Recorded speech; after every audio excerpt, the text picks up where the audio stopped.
Yo, what's up Time Out Gang? Dan The Jonathan Kuminga saga telah selesai. And all that drama hanya untuk Jonathan Kuminga akhirnya mengambil pay cut, guys. Jadi hari ini udah official kalau Jonathan Kuminga akan bergabung dengan Minnesota Timberwolves setelah setuju dengan gaji $13 million for 2 season.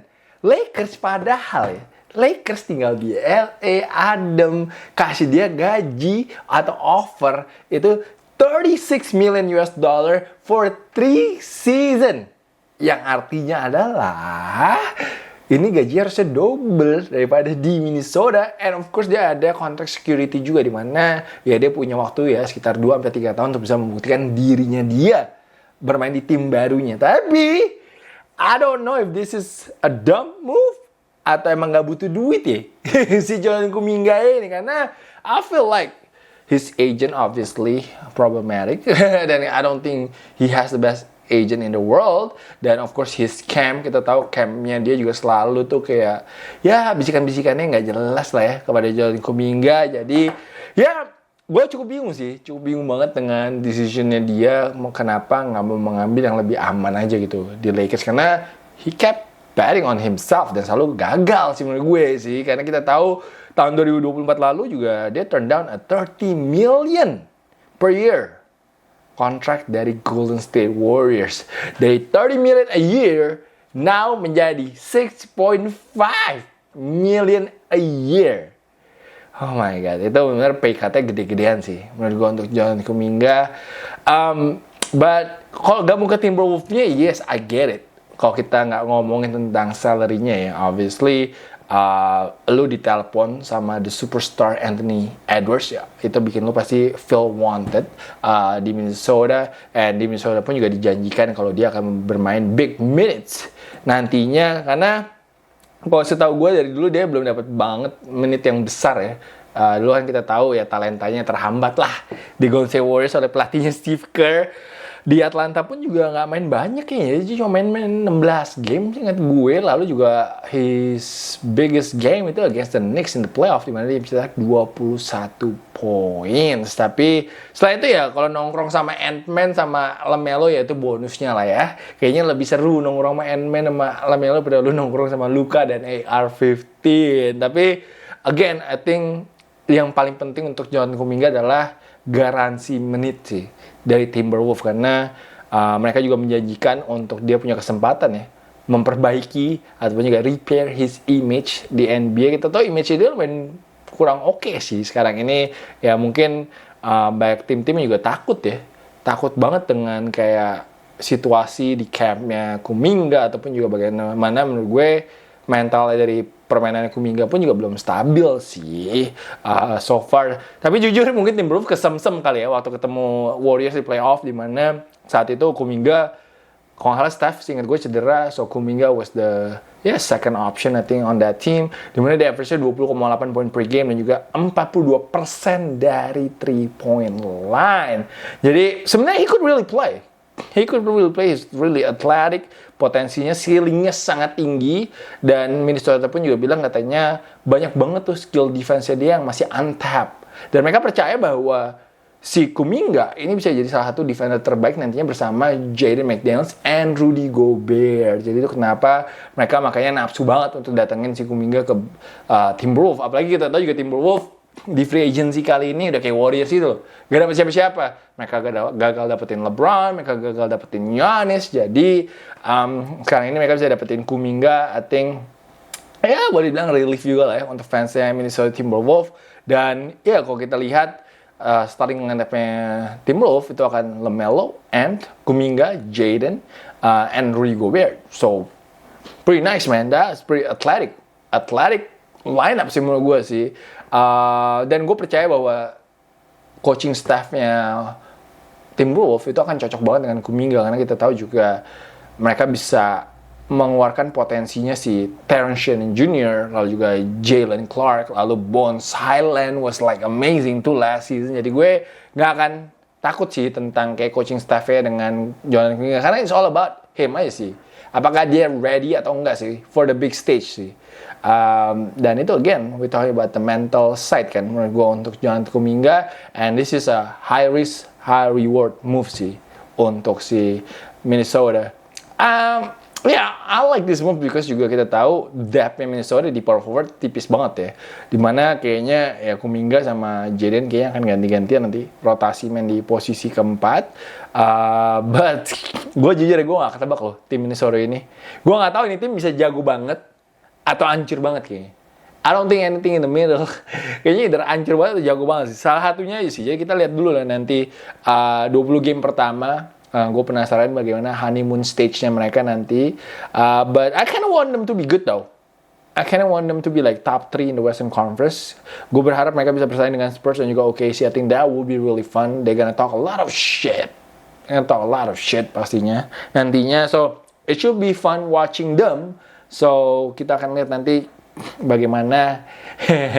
Gue rasa juga fans Minnesota juga agak-agak was-was juga sama tim ini sih. Gue cukup yakin sih. Tapi it should be really fun lah watching them. Tapi yang gak fun untuk ditonton next season adalah Clippers gue guys. Aduh, masa Ben Mathurin dilepas lu sama mereka. Asli ini gak jelas banget loh arahnya franchise kesayangan gue. Masa sekarang ini Ivica Zubac itu hanya jadi Isaiah Jackson and Keaton Wagler. Aduh, lawak banget sih. Lawak banget asli ini Clippers. Tapi Ben Mathurin akhirnya memilih untuk ke New Orleans Pelicans untuk gaji $16 million for 2 seasons. Gue sih jujur ya, mendingan keep Mathurin sih daripada Bradley Beal sih.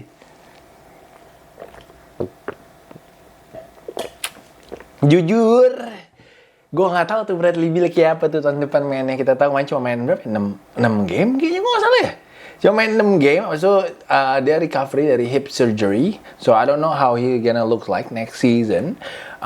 Gue seneng banget sama Ben Mathurin. Obviously, he was very explosive off the bench untuk Clippers. He was the number 1 option off the bench, dimana dia average-nya 17,4 poin per game. And yang pasti masih jauh lebih muda daripada Bradley Beal. He's only 24 years old, man. Oh my God. Gue gak ngerti sih apa yang di pikirannya Clippers sih.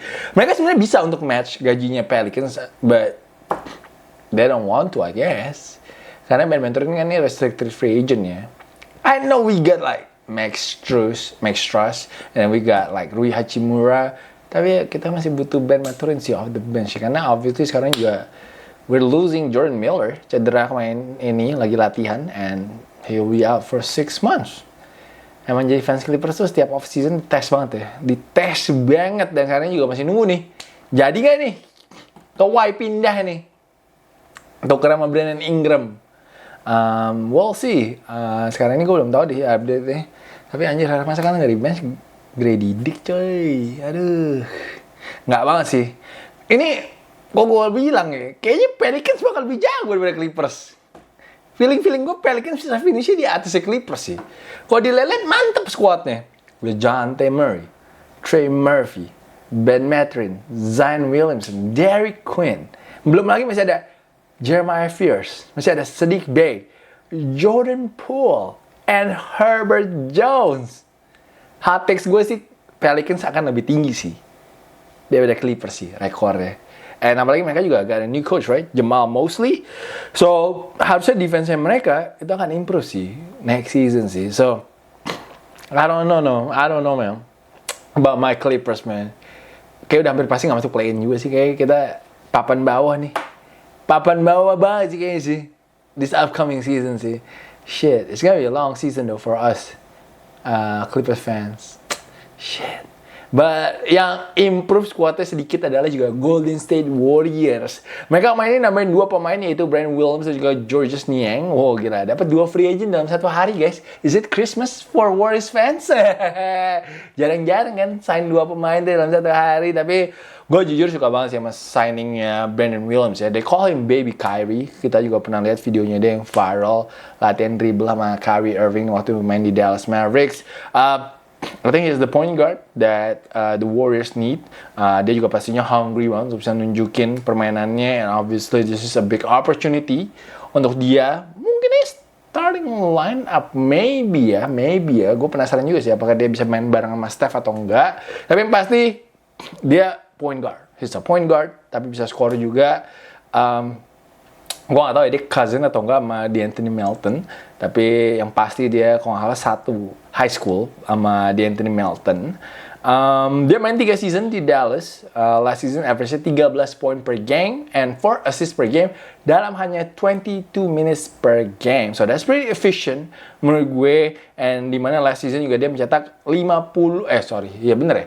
Dia dalam 50 game last season dia mencetak double digit points. So he can put the ball in the hole, bro. Kalau Niang gue nggak tahu ya.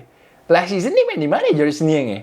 Gue tadi nyari terakhir statsnya 2024-2025 sih. Tapi kalau lihat dari timnya kayak Memphis Grizzlies kayaknya. But I really don't know.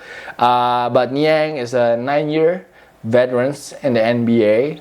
Bisa stretch the floor, bisa create a lot of spacing untuk para pemain Warriors. Ya, dipikir-pikir mungkin buat tukang nembak lah ya, sama big body and obviously rebounds, dan juga add some experience juga for the Warriors. Tapi ya menurut gue Warriors masih butuh center sih, karena posisi 4 harusnya Yaxel sih. I feel like Yaxel and Kristaps pasti harusnya main bareng banyak. That's gonna be fun though. Brandon, Steph, Jimmy gue gak tahu kapan Jimmy ya. Maybe Yaxel, Draymond, and Kristaps. Woo, that could be a fun starting lineup though for the Golden State Warriors. Tapi masih good newsnya untuk para Warriors fans atau Dap Nation. Weekend ini katanya Steph Curry udah bisa sign extension.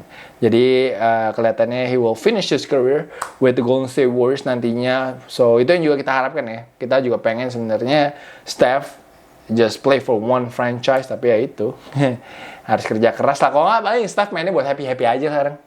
Mungkin mentalitinya LeBron aja. Yang penting happy main, nyetak 30 poin, 35 poin every game. That'll be fun for the Golden State Warriors to watch. But yeah, I think gue penasaran sih kira-kira extension-nya berapa lama ya? 3 tahun kali ya? I think Steph masih bisa sih main 3 tahun lagi sih di NBA sih. Jadi we'll see nanti this weekend. Obviously they will try to get it done as soon as possible pastinya. Lock Steph up, lo gak mau lepas si Steph untuk pindah tim. But yeah, I think Warriors get better just a bit. Way better than my Clippers though. Gue yakin Warriors selesainya di atas Clippers sih. Nggak mungkin enggak sih. I don't know man. I don't know my feeling about my Clippers man. Shit. Cuma bisa gitu-gitu doang gue.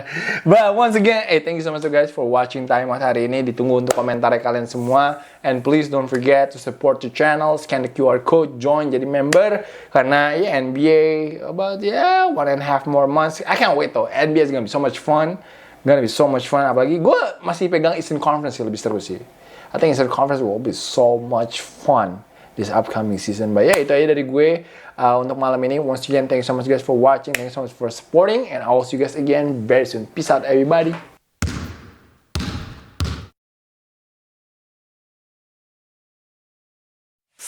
Please join my channel guys.